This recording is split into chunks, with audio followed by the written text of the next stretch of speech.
Hey, Local 5, it's Dave. Hey, I wanted to get out of broadcast. I was planning to do this a little bit later on today, but with kind of a sense of urgency kind of stepping up, I'm going to kind of move that up in my day.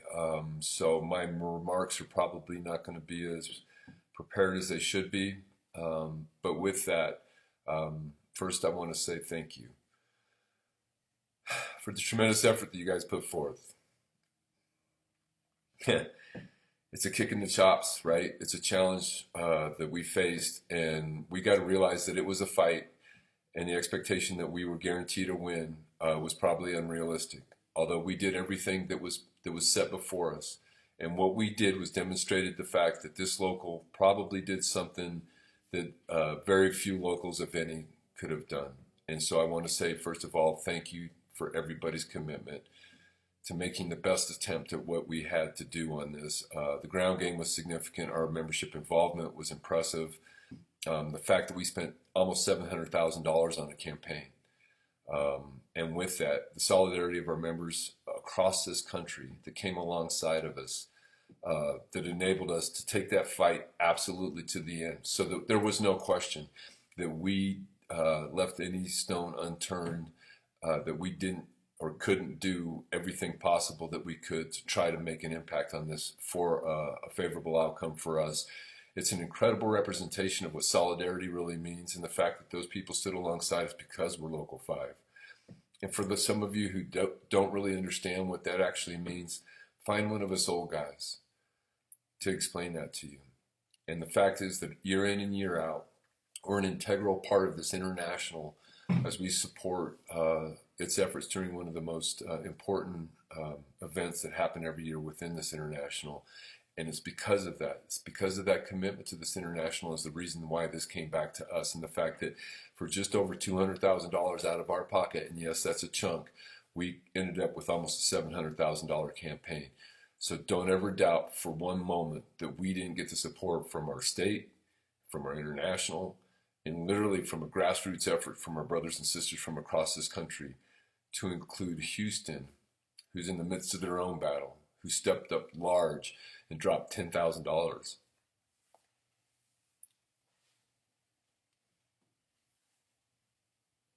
Uh, Plus a number of others that would call me up on the phone and tell me how much they were committed to us.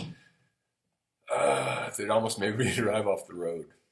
So please understand, we're only going to have our strength in solidarity and in unity, and we need to stick together on that. And we need to understand that we've made an impact. We didn't get the outcome that we had. We suffered a defeat, but it is not a failure. And I want you to understand that good things are going to come out from this.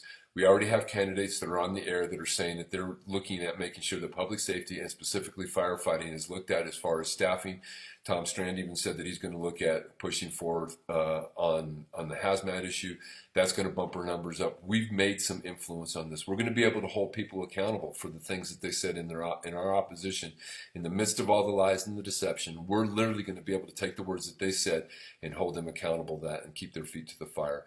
And the fact is that the gloves are off, and we really don't have to be nice as we were in a campaign to try to not get into the fray.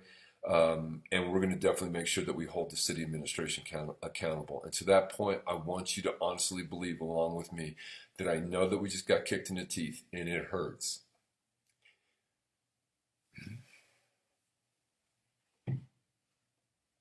And yes, I'd like to take a baseball bat, right? But we can't. We got to stand strong. We got to represent who we are, which is what we did for this campaign. We kept our head above the board, and we demonstrated that we're firefighters, and we're stinking proud of it, all right?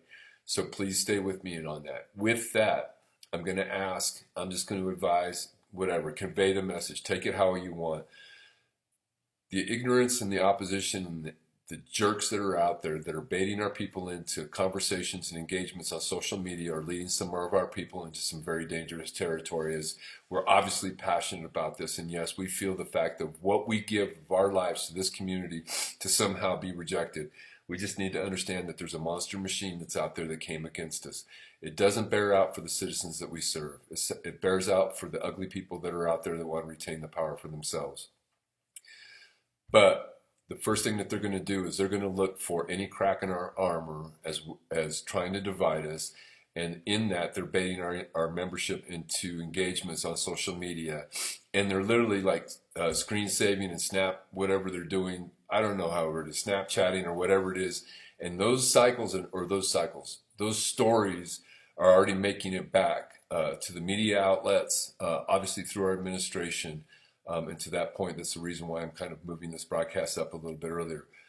I'm just going to let you know there are people that are out there that are literally trying to get you engaged simply to smack us one more time because they understand how sensitive we are and how passionate we are. So I'm going to let you know that as a local, obviously we're going to be there to defend the process, but please do not get engaged. Click off the damn site, walk away from your stinking social media platforms, let it rest. We all need to stop, take a stinking breath.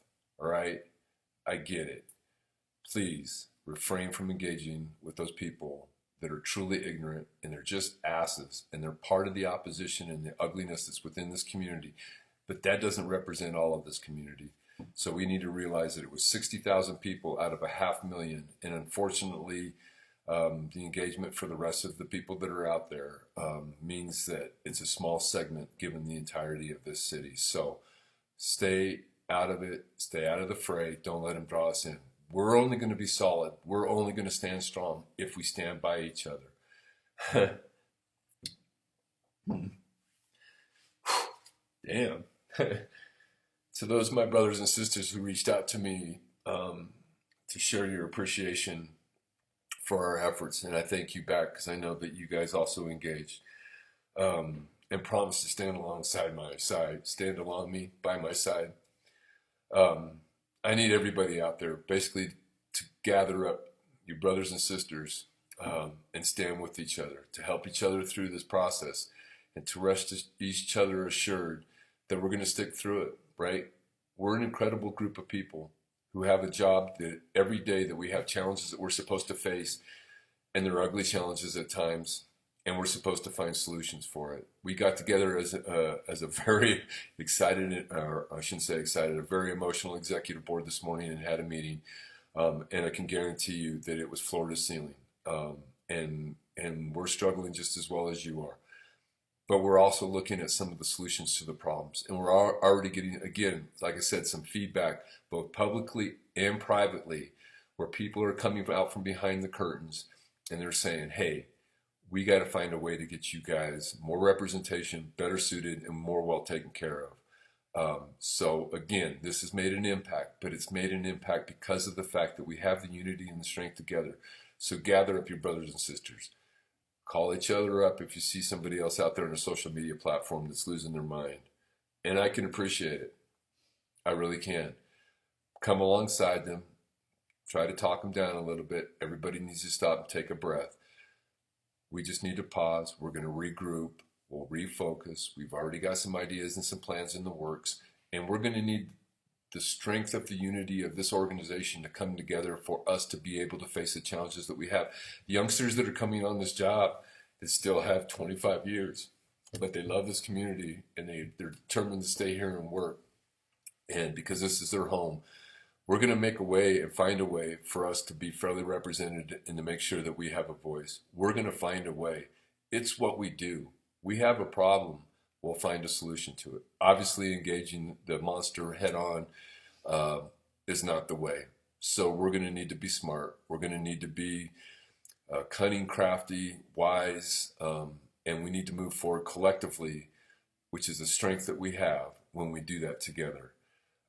So again, as the brothers and sisters who came across from this country demonstrated to us that they're standing alongside us in solidarity, the only way that we're going to stand strong and continue on with the fight is for us to stay together and realize that we're not going to quit. We're not going to give the enemy and the opposition what they're looking for, because you know that this mayor would love nothing more than to fracture and dismantle this stinking local.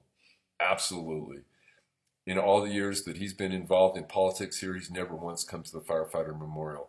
And he'll probably not get an invitation from us to do so, but to that point, he's never been there for us. But again, we're looking at a long-term solution. We've got to take a look and see what's going to make that positive impact for those youngsters that are just coming on, to make sure that they have a future with this community, that it respects them, and reflects that respect by making sure that they're taken care of. And we're going to get that. We are. We're going to find a solution to that. So just like those brothers and sisters from across the country, we need to definitely stick together. So with that, I'm going to quit rambling. Hopefully I've covered everything. I want you to understand that we've all truly felt the impact on this. We honestly gave the best effort. We followed absolutely to a T the game plan that was laid out. Obviously, the ugly monster in this community has many heads, and they're gaining a lot of strength. We need to realize that the $1 million plus that was spent to put a strong mayor into position wasn't just a recommendation based on a newfangled dangled form of government. It was so that those power players that are the monsters and that are in this town truly could get their wishes, and they've gotten them. So we just need to figure out a way to stick together collectively. Let's stay strong by standing strong and showing the fact that regardless of whatever they did to us, that we're still here, we're still smiling. The smoke's going to clear. Let's put a smile on our faces, even though we're trying not to do it through gritted teeth. And let's stay supportive of one another, come alongside one another. Let's create the energy that we're going to need to carry this union forward to make sure we make the impact into this community so that people know that we need to be represented. So I appreciate your time. Again, all my love and appreciation for those of you who went out and made such an incredible effort. We need to just look at the fact of what we did. That in itself demonstrates the fact that we have significant impact and power to do what we're only able to do when we stick together. Appreciate your time. I'll talk to you soon. I'm actually going to be on a plane a little bit later. Go out and see my 88-year-old mom. Be out of town for a few days. We'll get back, and we'll be on our way to try to redirect what we need to do to continue to do all we can for us. Thanks for your time.